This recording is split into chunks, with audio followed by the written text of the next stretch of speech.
பாலிசியில சேர்த்திருப்பாங்களே ஒழிய நம்ம வந்து ஒரு அடிபட்டிருக்கு அந்த ஹாஸ்பிட்டல்ல காட்டணும், இல்ல நம்ம ஒரு விபத்தாயிருச்சு, கை காலில் அடிபட்டுருச்சு, இல்ல கை கால் இழப்பாயிருச்சு, இதுக்கெல்லாம் நம்ம கிளைம் கோர முடியுமா அப்படின்னு கேட்டீங்கன்னா கட்டாயம் அந்த வாகன காப்பீட்டுல கோர முடியாது. வாகன காப்பீட்டுல இறப்பு கவரேஜ் மட்டும்தான் கோர முடியும். அதனால நீங்க விழிப்புணர்வோட இருக்கணும்.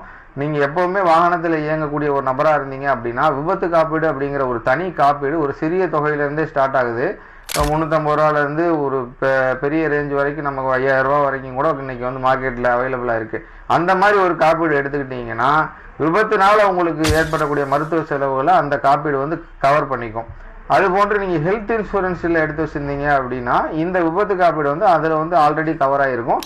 அதனால அதுல உங்களுக்கு வந்து கை காலில் டேமேஜ் ஆயிருக்கு, அடிபட்டிருக்கு, காயங்கள் ஏற்பட்டிருக்கு, பலத்த காயங்கள் ஏற்பட்டிருக்கு அப்படின்னா அது மருத்துவ காப்பீட்லயும் கவர் ஆயிரும். அல்லது விபத்து காப்பீடு எடுத்து வச்சிருந்தீங்கன்னா அதுல கவர் ஆகும். நார்மலா வண்டியோட வர்ற அந்த காப்பீடை பாத்தீங்கன்னா அது வந்து இறப்புக்கு மட்டும்தான் கவர் ஆகக்கூடிய காப்பீடு அப்படிங்கறத நீங்க தெரிஞ்சுக்கணும். ஓகே சார், அருமையான தகவலை கொடுத்தீங்க. ஆனா இந்த மாதிரி தகவல்கள்லாம் வந்து மக்கள் எப்படி தெரிஞ்சுக்கிறது? பாலிசில தான் இங்கிலீஷ்ல இருக்கே சார்.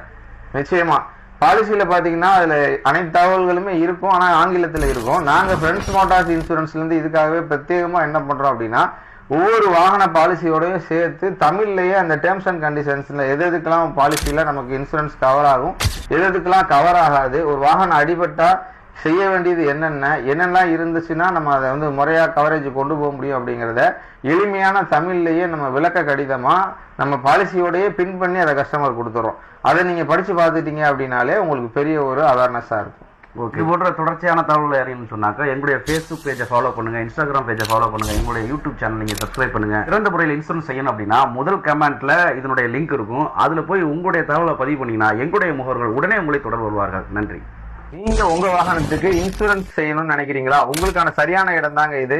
குறைந்த பிரீமியத்துல இன்சூரன்ஸ் செய்யணுமா, நிறைந்த கிளைம் சப்போர்ட்டோட இன்சூரன்ஸ் செய்யணுமா, அதிகமான கேஷ்லெஸ் கவரேஜ் இருக்கிற மாதிரி இன்சூரன்ஸ் செய்யணுமா, 24 மணி நேரம் கால் சப்போர்ட் இருக்கிற டீம் கிட்ட இன்சூரன்ஸ் செய்யுமா? உடனே கீழ்கண்ட லிங்க்ல உங்களோட விவரங்களை பதிவிடுங்க. எங்க டீம்ல இருந்து சிறந்த நிறுவனமான ஃப்ரெண்ட்ஸ் இன்சூரன்ஸ்ல இருந்து உங்களுக்கு கால் பண்ணி உங்க வாகனத்துக்கு சிறந்த முறையில் இன்சூரன்ஸ் செய்வோம். உங்கள் வாகனம் எங்கள் பாதுகாப்பு. நன்றி.